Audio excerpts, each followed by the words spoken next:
falando sobre saúde com a Osteo Performance 370.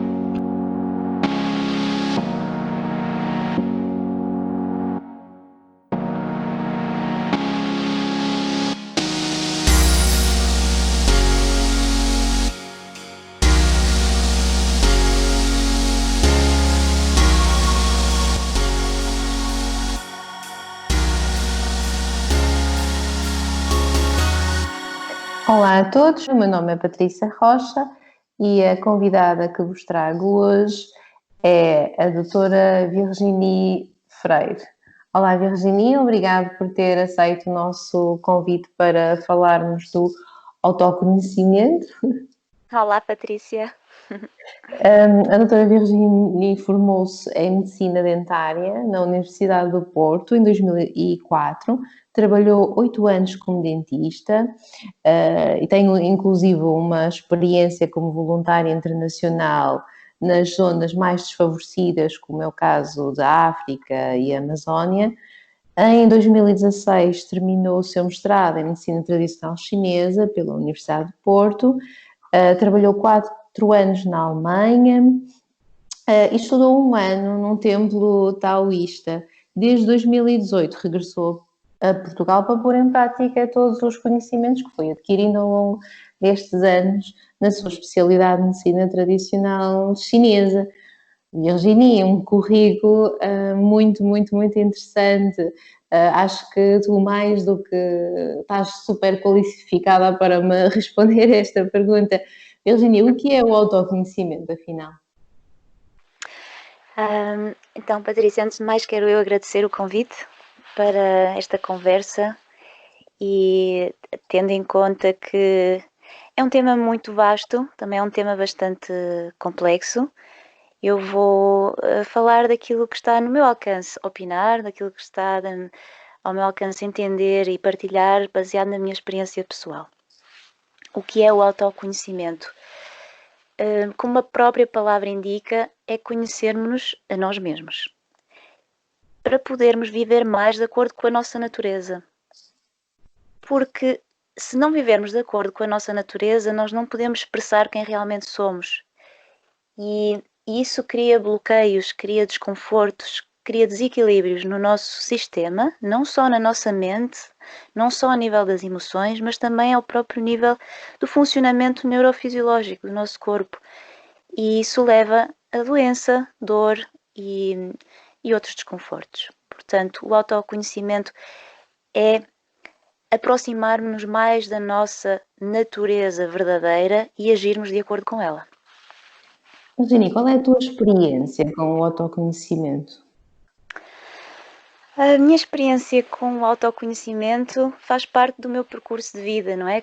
Tal como para todos nós todos os dias temos oportunidades de melhorar o nosso autoconhecimento. Mas há momentos na vida em que essas oportunidades são mais óbvias ou que acontecem mesmo sem estarmos à espera.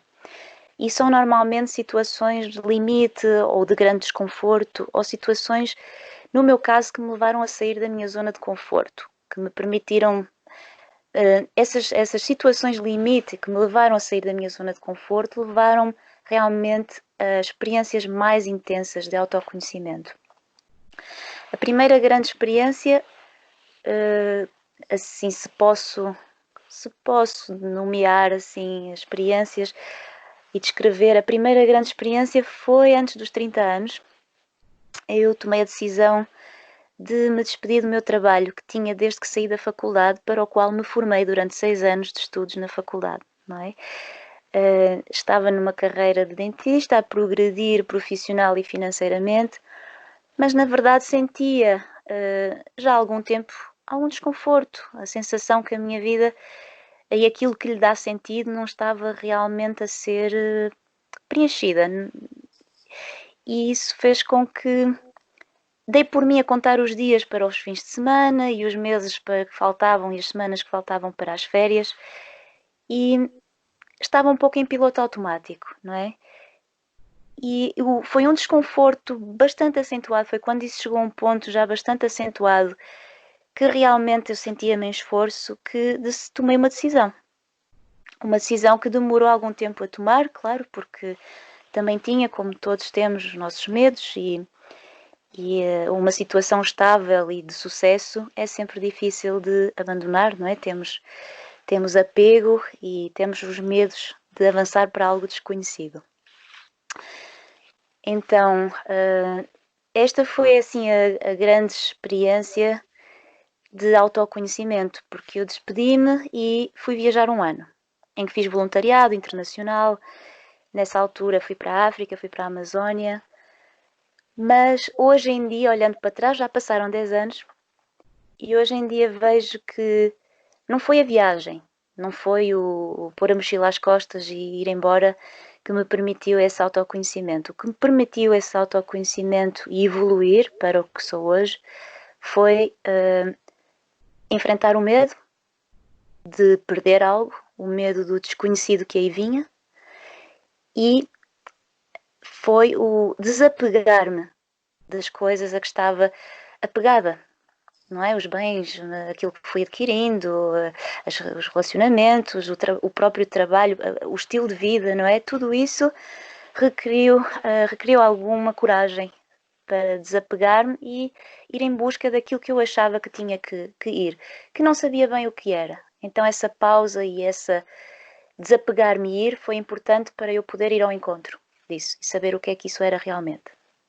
Portanto, este período de quarentena para muita gente que está a ser especialmente difícil, convida-nos a todos realizarmos, no fundo, um autoconhecimento, porque nós estamos num período incerto, onde também acaba por haver muito medo envolvido, uma paragem das nossas rotinas diárias.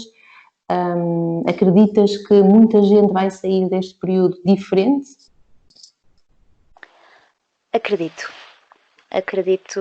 Acredito mesmo que sim. Muita gente vai sair deste período diferente. Depois depende muito de como cada um, da capacidade que cada um de nós tem de utilizar esta experiência, que poderá ser para muitos um grande desconforto. Sair realmente da sua zona de conforto pode ser um período de dificuldades, mas qualquer crise pode ser o catalisador para uma transformação positiva. Em relação às transformações que eu acho que podem acontecer, não sei, é difícil realmente prever isso depois a nível individual, cada um. A nível coletivo, eu acho que sim, que vai haver alguma mudança. Ela pode não acontecer logo e não ser visível logo, mas acho que vai haver. A nível individual, há aspectos aqui que são interessantes de analisar, por exemplo, as questões familiares, as questões internas de cada um. Para quem teve de ficar em casa em isolamento, passou a haver mais tempo livre, passou a haver menos distrações. E a inevitabilidade de passar mais tempo com os seus próximos, com as pessoas com quem partilhamos as nossas vidas. Normalmente essa partilha é feita num tempo reduzido, porque o nosso trabalho ocupa-nos a maior parte do nosso tempo, a outra maior parte do nosso tempo é passada a dormir e resta uma pequena parte do nosso tempo para passar com os nossos familiares e as pessoas próximas. Se para alguns esta maior proximidade, este tempo que passaram ou que estão a passar mais em família é uma bênção, para outros pode ter sido um grande desafio. Porque realmente nós temos muita tendência de procurar escapes e refúgios para aquilo que não está bem na nossa vida pessoal, no trabalho, nos hobbies, nas saídas, jantares, no desporto. Sem estes escapes, vemos-nos obrigados a enfrentar o desconforto e a falar com ele de frente, a dar-lhe atenção. Para quem está neste momento a ouvir-nos e está a passar todos estamos a passar por este cenário. No entanto, há provavelmente uma outra pessoa, como referiste, que está incomodada e que sente que deveria fazer algo diferente. O que é que podes aconselhar a essas pessoas? Como é que elas podem melhorar os seus dias? como é que podem iniciar o seu autoconhecimento? Quais são as ferramentas que tu lhes podes propor? Ora bem, métodos, ferramentas, há muitas, não é? Os livros, a internet, cursos, há muita oferta de várias técnicas e métodos para gerir este desconforto. Mas realmente, para o autoconhecimento, o essencial e a primeira coisa a fazer é ouvirmos-nos a nós mesmos. Ou seja, quando surge um desconforto, quando eu não me sinto bem com alguma coisa, em vez de tentar procurar uma distração e ver um filme ou ir fazer algo que me distraia, é ouvir-me, ouvir o que é que essa sensação me está a dizer. E, ouvindo, com honestidade, aceitar aquilo que estamos a ouvir e a ver. Porque muitas vezes vemos coisas que não gostamos, nós somos seres, como seres humanos que somos seres emocionais. E normalmente esses desconfortos são emoções, são sensações que poderá ser o medo, poderá ser a frustração, poderá ser a raiva, poderá ser algum tipo de euforia, poderá ser a tristeza. Portanto, normalmente se é um desconforto, é uma emoção que não está em equilíbrio. E essas emoções são as mais comuns. O importante é nós ouvirmos-nos, e isso é o primeiro passo, é sabermos qual é realmente esse desconforto. É medo que eu sinto? É raiva? É frustração? É inveja? É tristeza? O que é? Isso é o passo principal, inicial. Depois disso, há várias técnicas, as que eu estou mais familiarizadas têm a ver com as práticas ligadas à medicina tradicional chinesa, das quais o Qigong e a meditação são duas ferramentas muito importantes, porque quando surge uma emoção, a mente fica inquieta e nós não conseguimos pacificar, não conseguimos estar em paz. E como tal, não conseguimos tomar decisões claras, não conseguimos tomar decisões acertadas. Daí o passo seguinte, após identificar o desconforto, é pacificar a mente, e isso através de métodos, sim, tem técnicas de meditação, técnicas de Qigong, e as aulas de Qigong, as sessões que temos feito online, em direto, elas são uma grande ajuda para ajudar a equilibrar a mente e as emoções. Muito bem.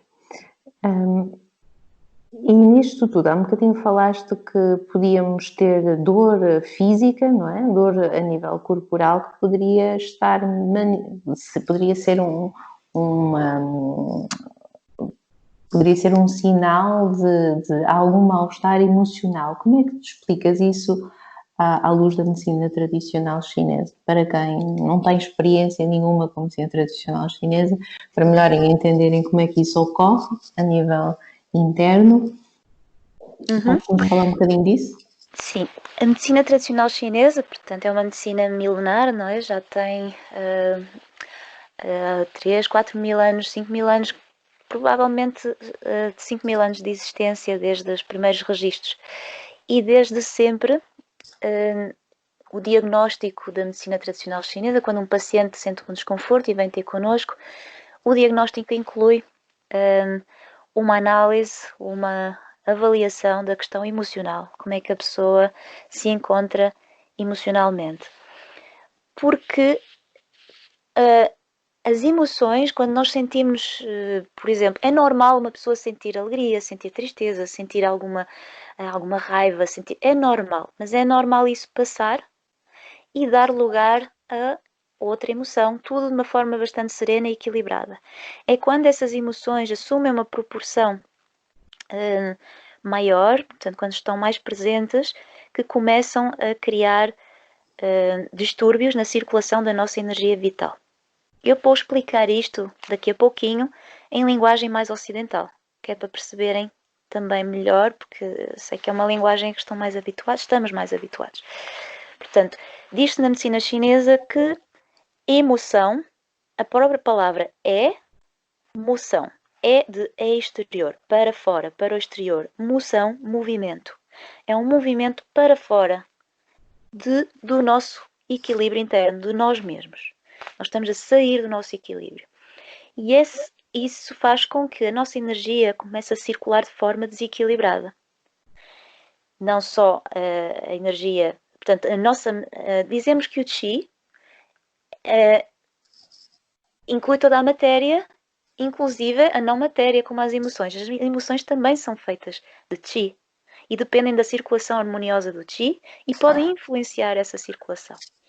Então, se nós temos uma emoção que nos está a trazer desconforto e que está a ser recorrente na nossa vida, a nossa energia vital vai sofrer bloqueios na sua circulação e isso vai se manifestar no corpo, através de disfunção ou através de dor. Posso explicar agora, Patrícia, se concordas, à luz da medicina ocidental? Sim. Portanto, nós temos, nós sabemos que as emoções, não é, estão ligadas à libertação de neurotransmissores, não é, de certas hormonas e neurotransmissores. Temos a adrenalina, temos as endorfinas, temos uma série de moléculas químicas no nosso corpo que são libertadas perante determinados estímulos e esses estímulos podem ser externos, podem ser também internos, ou seja, eu estou a viver uma situação e internamente essa situação vai fazer com que eu liberte adrenalina, não é? Ou vai fazer com que eu liberte serotonina. E dependendo do neurotransmissor libertado, eu vou experienciar sinais físicos. Portanto, sabe-se que a adrenalina aumenta o batimento cardíaco, traz mais aporte sanguíneo aos músculos, torna-nos mais ativos e mais em estado de alerta. Então, o que é que acontece? Se eu tenho uma situação que se repete diariamente na minha vida, imaginemos que essa emoção é a ansiedade, é o medo de alguma coisa, esse medo gera um estado constante de ansiedade, eu vou estar sempre a libertar, portanto, isto tem a ver com o mecanismo do cortisol e da libertação da adrenalina, que vai ativar circuitos neurológicos no meu organismo, e esses circuitos vão regular certos aspectos da nossa fisiologia, portanto, funcionamento dos órgãos, o sono, todas as funções corporais estão dependentes destes químicos. E o que é que acontece? Eu tenho uma emoção que durante um tempo ela está presente, vai-se embora, não causa grande dano. Por exemplo, tenho uma situação pontual. Acontece-me um azar e eu fico triste e durante uns dias ando triste. Passa, tudo bem. É pouco provável que desenvolva uma doença derivada dessa condição. Mas se eu passo a vida frustrada ou desconfortável com o meu trabalho ou com a minha relação, isso gera em mim uma emoção constante que está a maior parte do tempo presente, essa química corporal vai provocar danos porque vai limitar o funcionamento dos meus órgãos e vai provocar eventualmente dores crónicas e provocar disfunções e a doença, em última análise, doenças graves. Portanto, o nosso autoconhecimento vai fazer com que conseguimos bloquear esse ciclo, não é? Controlamos as nossas emoções e impedimos que alguma patologia possa aparecer. É isso? Sim. Para conseguirmos identificar a origem do nosso desconforto, nós temos que o conhecer, não é? É muito comum nós não sabermos bem o que é, porque, ora bem, por exemplo, o caso de uma pessoa que não é feliz em casa, não é? Tem uma relação infeliz, não é feliz com a sua família ou com o seu parceiro ou a sua parceira. Como a maior parte do tempo a pessoa não está em casa, está a trabalhar ou está em casa mas a dormir, não tem que lidar com essa situação a maior parte do seu tempo. Então vai aguentando o tempo que tem que estar a lidar com a situação, vai compensando com, normalmente, acrescendo atividades àquelas que já tem. Portanto, sai mais para ir às compras, ou sai mais para ir fazer desporto, ou sai mais com os amigos, arranja ali uma situação para estar cada vez menos tempo com a situação que lhe cria o desconforto. O que a pessoa não se apercebe é que mesmo quando não está na presença do outro que lhe causa o desconforto ou na presença da situação, quando está distraído, mesmo assim a situação não está resolvida e a pessoa sabe que vai voltar para ela. Então o estado emocional prolonga-se e está sempre presente. Então é essencial nós pararmos e tomarmos o tempo para identificarmos a causa desse desconforto, saber exatamente, ora bem, eu não estou confortável com a minha situação de vida e porquê? Como é que eu gostaria que a minha vida estivesse neste momento e não está? E ao estar a enfrentar o desconforto, ele vai se tornar de tal forma, primeiro pode até se resolver, com algumas técnicas de pacificação das emoções e também assumindo às vezes a sua cota-parte de responsabilidade na situação em que está. Por outro lado, pode não ser possível, porque não depende só de nós, muitas vezes, mudar a situação, pode não ser possível mudá-la e então, enfrentando o desconforto, ele torna-se de tal forma proeminente que a pessoa toma coragem e determinação para transformar essa situação na sua vida. Foi o que te aconteceu. Sim, Foi o que exatamente. aconteceu com a tua atividade profissional. Portanto, Virginia, diz-me uma coisa. O que é a doença no meio disto tudo? A doença começa muito antes de nós a chamarmos do momento em que a chamamos doença. A doença não é só Algo físico. algo físico, exato. A doença não é só um desconforto ao nível do corpo ou mesmo um desconforto emocional. A doença pode ser uma disfunção social, uma disfunção familiar, nós não nos sentirmos realizados. Portanto, pode-se dizer que a doença começa aí. Portanto, a saúde é um bem-estar físico, psicoemocional, mas também social, também familiar, também ambiental. Tudo isso é saúde. Portanto, é fundamental é fundamental o nosso bem-estar, não só físico, esta sociedade está muito atenta à parte física, não é? Mas também é essencial tudo o resto. Virginia, acreditas que é por esta razão que o nosso nível de autoconhecimento é tão baixo? Acreditas que, como a maioria de nós, sociedade, estamos muito voltados para o físico, para o parecer e não para o sentir, que temos aqui um déficit de autoconhecimento e que este período em casa tem sido tão difícil? Concordo, penso que sim. A minha resposta é, em parte, sim.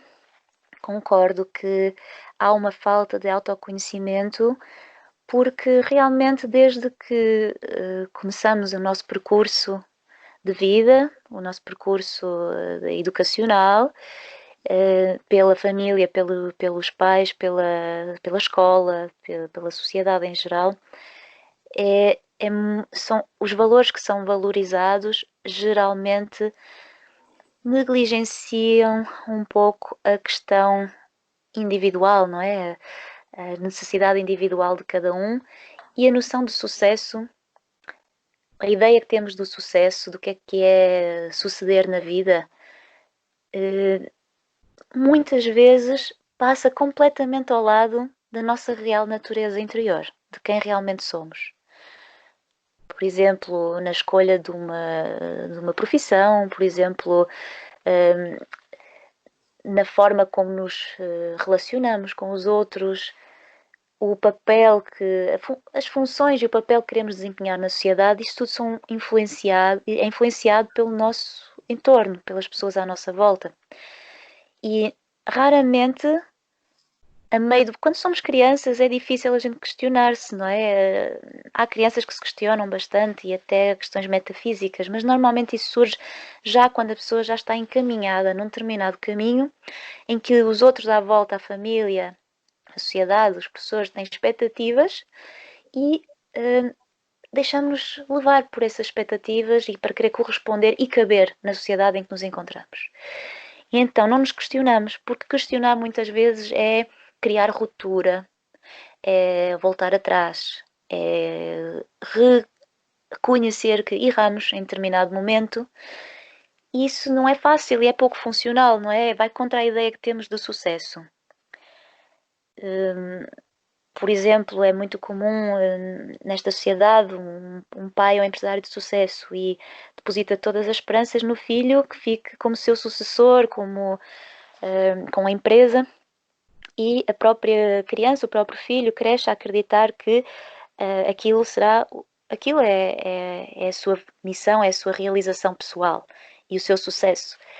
E, e chega lá, chega ao topo da carreira, chega a ser dono de uma grande empresa e tem uma vida muito confortável e, no entanto, tem pacientes assim, não é? E de repente chegam com crises de pânico, com tensão arterial alta, com dislipidémias, com colesterol alto, com doenças ou com desconfortos, com dor crónica. E realmente já me aconteceu mais que uma vez, mas eu tenho tudo para ser feliz e estar bem, porque é que eu não me sinto bem? Isto normalmente vem depois de alguma conversa, porque no diagnóstico da medicina chinesa acabamos por entrar um pouquinho para além do que é a vida fachada da pessoa e um bocadinho mais para o lado emocional. E realmente a própria pessoa não entende porque é que não, se tenho tudo, porque é que eu não sou, porque é que eu não estou bem. A própria pessoa não entende porque não teve a experiência de autoconhecimento até aquele momento. E é uma situação limite, como uma doença ou a dor, que a levam a questionar-se, às vezes com a ajuda de alguém profissional, que ajudam a questionar-se sobre a razão desse desconforto.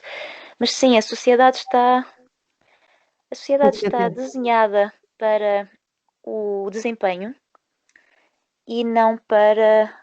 Está desenhada para o fazer e não para o ser. E a doença, Virginia, é sempre uma chamada de atenção para algo que não está bem? É sempre um indicativo que não estamos no caminho certo? Essa pergunta é um bocadinho difícil de responder, porque isso depois vai mexer com crenças e com convicções que são bastante individuais de cada um, e eu não quero entrar em terrenos muito sensíveis em termos de explicações para o que é que nos acontece na vida, mas acredito que uma boa parte, sim. Uma boa parte da doença é o resultado de comportamentos, de hábitos. Uma grande parte. Não só.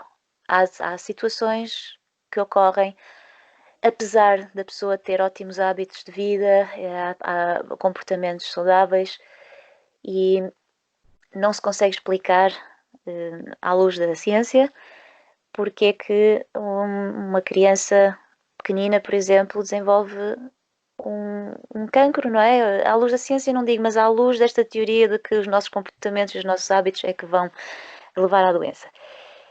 Mas a maior parte das vezes encontramos causas na vida da pessoa, causas concretas nos seus hábitos, na sua forma de viver as suas experiências e aquilo que lhe acontece. Conseguimos ver uma boa causa para o desequilíbrio que ela está a experienciar. E, à luz da medicina tradicional chinesa, portanto, esta identificação da patologia, as pessoas vêm com um diagnóstico, não é? Tenho dor, e começam, portanto, a fazer a anamnese, a avaliação toda e descobrem que têm a tensão arterial alta. Vocês ajudam as pessoas a identificarem a origem do problema. Portanto, a vossa consulta não é só uma avaliação física, certo? Olham para a doença já vos diz alguma coisa, já vos diz o que é que poderá ter aquela pessoa, qual poderá ser o seu problema, ou tem um conjunto de fatores, um conjunto de elementos que têm que analisar para chegar ao vosso tratamento? Nunca é a doença em si que nos vai permitir fazer nunca é a queixa direta que a pessoa tem que nos vai fazer chegar a um diagnóstico e eventualmente aferir as causas psicoemocionais que estão por detrás da queixa que a pessoa tem. Normalmente é toda uma análise que vai desde a observação, que vai desde um questionário, que vai desde toda uma história clínica e não só, clínica, e normalmente entramos um bocadinho mais também no campo pessoal, todos esses elementos do diagnóstico, incluindo até o diagnóstico da palpação do pulso, da observação da língua, tudo isso vai nos orientar para o tipo de desequilíbrio que a pessoa tem e, juntamente com a história, muitas vezes eu já pergunto alguma coisa, já baseado num diagnóstico bastante concreto, como é o pulso ou a língua, pergunto algo que leva a pessoa a abrir uma porta e falar de algo mais pessoal, mais interior que esteja a experienciar e chegamos então, muitas vezes na conversa, a uma causa que as pessoas ou não aceitam porque nunca entraram por essa porta de tentar identificar as causas da doença e do seu desconforto, mas muitas vezes, a maior parte das vezes eu até diria que as pessoas identificam logo, reconhecem e perguntam, mas o que é que eu faço em relação a isto? Não é? Como é que eu posso tratar isto? A medicina tradicional chinesa não trata apenas o corpo. Portanto, como a acupuntura funciona a nível do sistema nervoso, a nível de aferências nervosas, e vai modular respostas neurovegetativas no organismo, essa própria modulação vai mudar a forma como a pessoa se sente. Portanto, é como, imaginemos uma pessoa que está numa situação de vida que não justifica a depressão que tem. Por exemplo, uma pessoa deprimida, nós não encontramos uma causa na sua conjuntura da vida, no seu trabalho, na vida familiar, nos acontecimentos que lhe aconteceram ao longo da vida, não se encontra uma causa para a depressão. No entanto, a pessoa está numa depressão crónica. Isso é um desequilíbrio neurovegetativo, é um desequilíbrio a nível de componentes químicos do organismo que é possível regular com o uso da acupuntura. Com o uso das técnicas, não só a acupuntura, outras técnicas também da medicina chinesa, como há pouco referi o Qigong. É uma grande ferramenta porque ajuda a modular a resposta neurovegetativa da pessoa. E isso implica uma alteração a nível dos químicos, a nível dos neurotransmissores e das hormonas, que afetam o estado de humor, as emoções. Portanto, não só diagnosticamos, como tratamos. Esse tratamento que vocês fazem, vocês são uma ajuda para o paciente chegar à sua autocura? É isso? Ou basta ir aos tratamentos para se conseguir solucionar os problemas? Ou vocês tratam e indicam um caminho a seguir?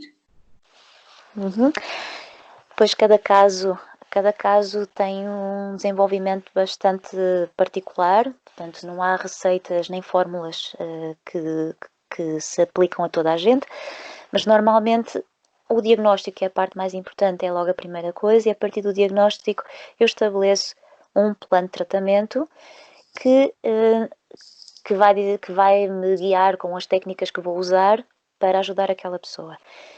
As próprias consultas têm um papel fundamental, ou seja, esta modulação da resposta neurovegetativa do corpo da pessoa, do organismo da pessoa, vai alterar muitas vezes, vai desbloquear situações que a pessoa sozinha não conseguiria. Mesmo sendo-lhe ensinado técnicas de autoajuda e técnicas terapêuticas para fazer em casa, é essencial esse desbloqueio e colocar o Qi a circular e tonificar ou dispersar certos tipos de energias dentro do corpo, o Qi, que é como chamamos a energia vital, para que a pessoa consiga recuperar o equilíbrio emocional e, por consequência, o equilíbrio físico e também ter depois mais energia, o próprio Qi, ter mais energia para conseguir ela própria fazer o que tem que fazer. Porque muitas vezes a pessoa sabe que está a ter hábitos nocivos e que contribuem para a sua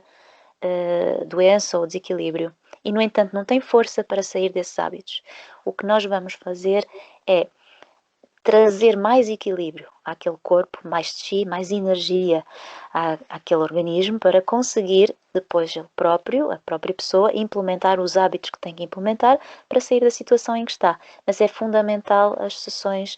Claro que a pessoa é um interveniente indispensável na sua própria cura. Vocês, portanto, usam a autocura do paciente como...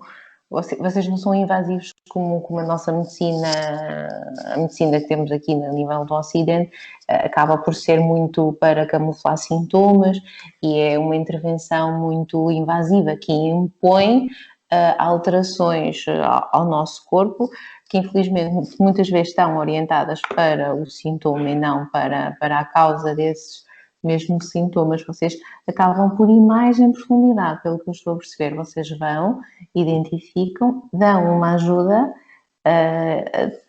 acabam também por tratar, não é? Ou ajudar, estão a dar um estímulo que permite ao corpo depois acabar o seu percurso de autocura. Sim. O que é que eu te queria perguntar, Virginie? Como é que se evita então uma doença? Como é que se evita, como é que nos mantemos saudáveis? Quais são as indicações que tu costumas dizer aos teus pacientes? Portanto, eu vim, tinha uma dor no ombro, falamos, percebemos qual era a origem dos meus sintomas, os sintomas desapareceram, o tratamento acaba aí, há estratégias, há técnicas para continuarmos a manter a nossa saúde e evitarmos assim o aparecimento de doenças? Sim, mais uma vez voltamos à questão da causa, não é? Mesmo uma dor no ombro pode ter uma causa emocional. Não diria que é sempre possível identificar, mas muitas vezes é possível identificar. Por exemplo, no caso do ombro, associamos muitas vezes problemas de ombros, apesar de ser um síndrome bastante complexo e pode ter bastantes diagnósticos diferentes, mas muitas vezes vamos trabalhar a nível dos pulmões. E há uma emoção ligada a cada órgão e aos pulmões é a tristeza.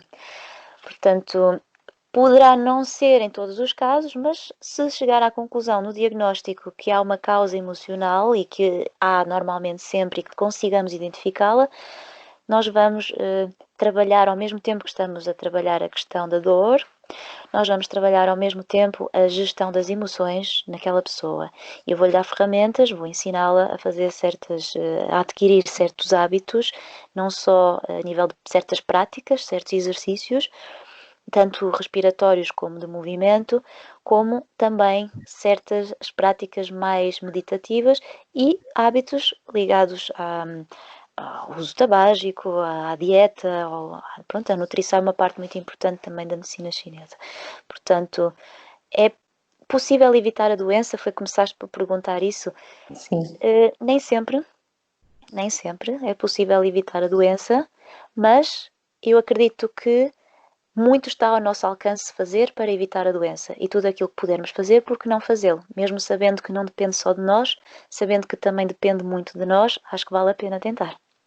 Essas indicações são as mesmas para toda a gente ou cada pessoa precisa de uma avaliação e os hábitos que podem ser saudáveis para mim podem não ser para o vizinho ao lado, por exemplo? Totalmente é assim como estás a dizer. Sendo que cada pessoa é um indivíduo, é uma constelação de características e comportamentos e um mundo psicoemocional e um mundo físico individual, e a combinação de todos os fatores cria tantas variantes que não é possível tratar duas pessoas, mesmo que tenham exatamente a mesma queixa, não é possível tratá-las da mesma maneira.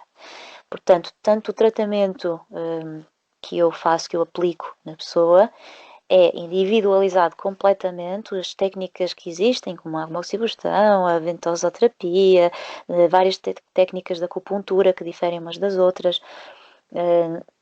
Cada técnica eu não vou usar indiscriminadamente em todos os meus pacientes. Eu vou usar aquela que realmente a pessoa precisa para a sua o seu síndrome, a sua constituição, o seu diagnóstico individual, realmente. E mesmo em termos de alimentação.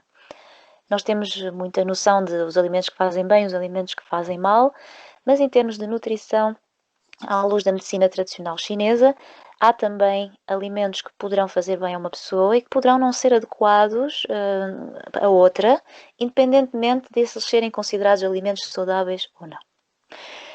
Normalmente, se não são saudáveis, não são saudáveis para a maioria, mas depois, dentro de uma alimentação equilibrada, há certas nuances que devem ser calibradas em cada pessoa.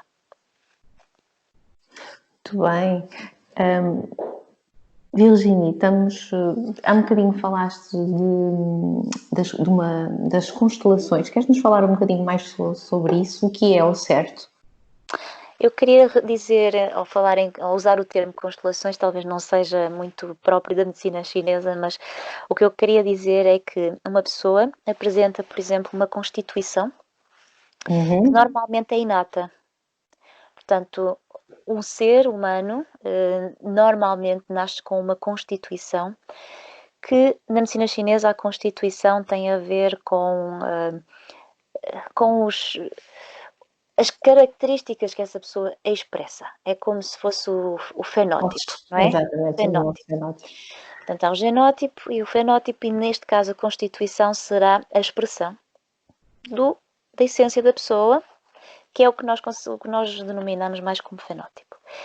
E a constituição é algo que pode se modificar ao longo da vida, mas geralmente mantém a marca inicial, mantém aquelas características base, mas pode, com as experiências de vida, com fatores externos e fatores internos, que são as emoções, pode ir-se alterando ao longo da vida. Por exemplo, uma pessoa com características mais fogo, na medicina chinesa falamos em elementos, não é? Uma pessoa com características mais fogo, que se pode expressar, por exemplo, mais numa extroversão, uma pessoa alegre, uma pessoa faladora, comunicativa, pode ao longo da vida essa pessoa pode expressar características mais metal, consoante a experiência que teve na sua vida, que poderão levá-la a ser menos espontânea, a ser menos sociável, a ser menos alegre, ser mais introvertida, mais para a introspeção, mais reservada, mais sensível, que seriam características mais metal.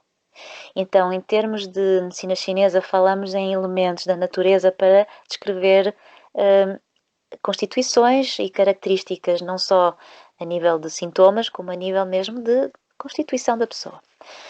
Então, isso é uma parte daquilo que eu chamei há pouco constelação. Outra parte são os sintomas que a pessoa apresenta, que não são independentes da constituição. Uma pessoa que tem uma constituição mais fogo vai ter mais propensão para determinado tipo de sintomas.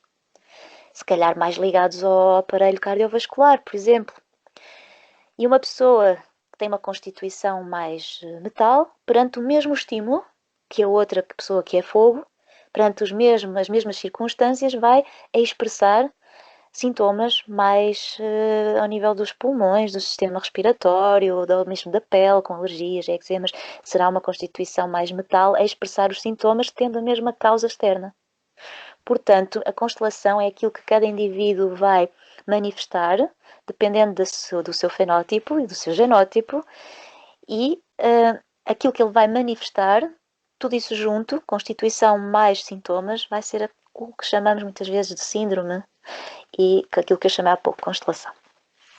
Muito bem, vocês fazem quase um estudo genético, é interessante porque a genética acaba por ser uma ciência que a nível da medicina ocidental tem alguns anos, mas não é assim tão recente quanto isso, e tem dado respostas fantásticas, e já estamos a falar em muitos casos de prevenção de doenças, de decisão quanto, por exemplo, a cirurgias, não é? No caso de doentes oncológicos, que temos familiares que podem vir a desenvolver uma determinada doença, e a medicina tradicional chinesa já faz isto há muitos anos. Há milhares de anos, sim.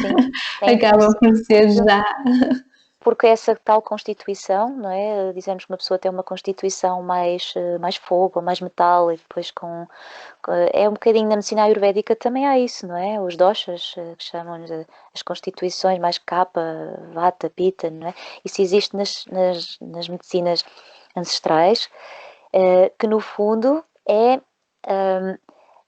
diagnosticar a pessoa consoante o seu genótipo, a sua genética. Só que é através dessa expressão do fenótipo, através do que é visível exteriormente.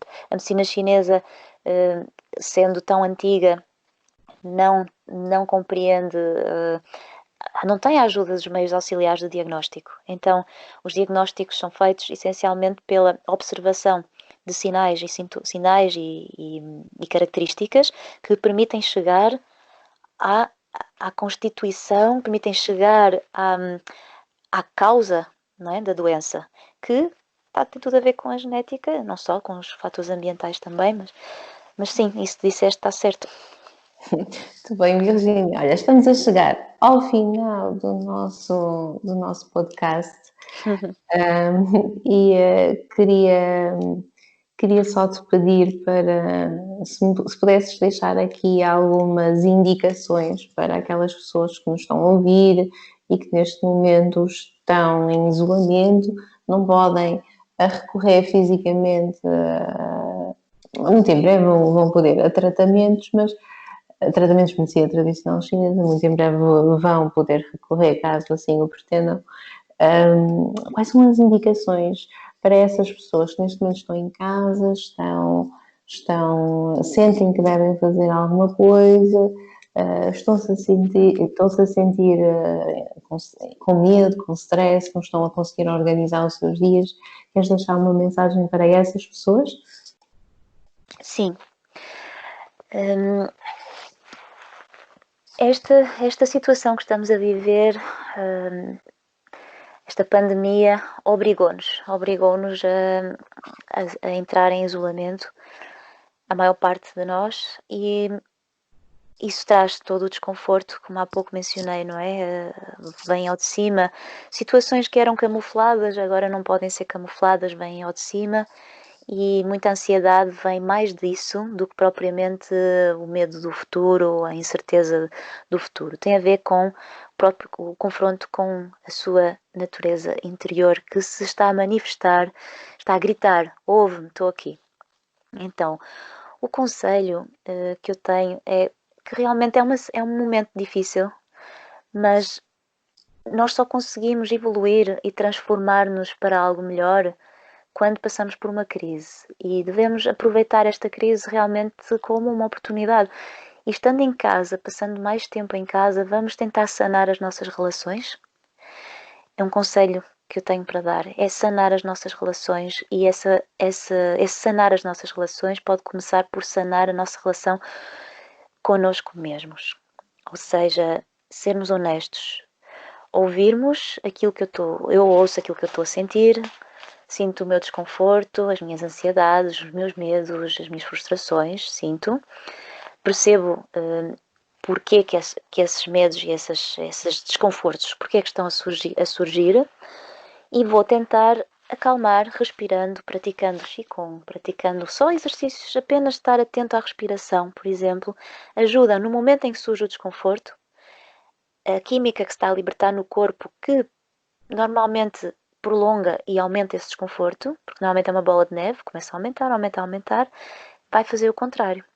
Nós estamos através da respiração, e eu proponho até, Patrícia, nós fazermos uma sessão, tal como fizemos este Qigong, tu também já falaste nisso, de fazermos uma sessão de técnicas respiratórias e mais meditativas, porque realmente a meditação e as técnicas de respiração, elas não são algo esotérico, nem algo espiritual, também são usados para a espiritualidade, mas na verdade tem um efeito físico, um efeito a nível do nosso sistema nervoso muito importante. Ao sentirmos um desconforto emocional, se nós praticarmos sobre ele uma técnica respiratória que permita restabelecer a química corporal de um estado base, um estado mais parasimpático, para quem entende esta linguagem, a nível neurológico, neurofisiológico, nós estamos a a diminuir o impacto que essas emoções têm na nossa saúde. E estamos ao mesmo tempo a promover maior claridade mental para conseguirmos tomar decisões mais acertadas. Porque se nós estamos em casa, fechados em casa, com as nossas emoções num remoinho, sentimos desconfortáveis e aquilo vai crescendo e vai gerando cada vez mais emoções sobre emoções, nós perdemos claridade mental e capacidade de tomar decisões acertadas, porque a seguir a isto vem uma época em que vamos ter que tomar decisões, vamos ter que voltar à atividade e vamos ter que saber fazê-lo da forma mais acertada possível para que tudo fique bem. Então, o meu conselho é realmente enfrentar o desconforto, senti-lo, refletir sobre ele, sanarmos a nossa relação connosco mesmos, pacificando com técnicas respiratórias, que iremos mostrar numa sessão daqui a pouco tempo, provavelmente estou disposta a fazer isso com toda a certeza, e sanar ao mesmo tempo as relações com quem está ao nosso lado. Tentar gerar paciência, tentar responder com paciência e com amor a situações que impulsivamente muitas vezes reagimos de forma menos boa e que fazem aumentar os problemas. Portanto, este é o meu conselho, porque consultas, acupuntura, outro tipo de ajuda externa virá. Em breve vamos poder voltar à atividade e vamos poder voltar a dar consultas. Essa oportunidade está garantida. O que não está garantido é este trabalho interior em que se reúnem agora as condições para o fazer. Muito bem, muito obrigada, Virginie. Portanto, toda a gente ouviu. Podem começar já os vossos tratamentos em casa. Ouçam-se. Virginie, acredito que foste uma grande ajuda para muita, muita, muita gente. Obrigada do coração. Para vocês que estão a ouvir, qualquer dúvida, não hesitem em contactar ou a Virginie ou a Osteoperformance 360, temos todo o gosto em poder ajudar. Obrigada. Muito obrigado muito obrigada a todos por me ouvirem e pela oportunidade, Patrícia, para esta partida. E até breve.